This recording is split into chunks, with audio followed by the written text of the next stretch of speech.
আসসালামু আলাইকুম। Hello guys, সকালে কেমন আছেন? আলহামদুলিল্লাহ আমি ভালো আছি।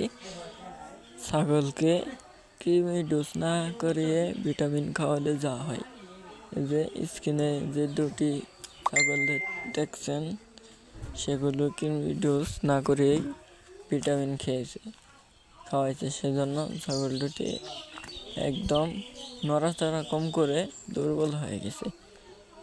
কেউ বলেও কৃমি ডোজ না করিয়ে কোনো ওষুধ খাওয়াবেন না। ঠান্ডা জ্বর এটা ভিন্ন কথা, ঠান্ডা জ্বর এটা খাওয়াবেন, সমস্যা নেই, কিন্তু কৃমি ডোজ না করে কোনো ভিটামিন খাওয়াবেন না। খাওয়ালে এই স্কিনে ছাগলের মতো হয়ে যাবে। আশা করি বুঝতে পারছেন। ভিডিওটি ভালো লাগলে লাইক কমেন্ট শেয়ার করবেন।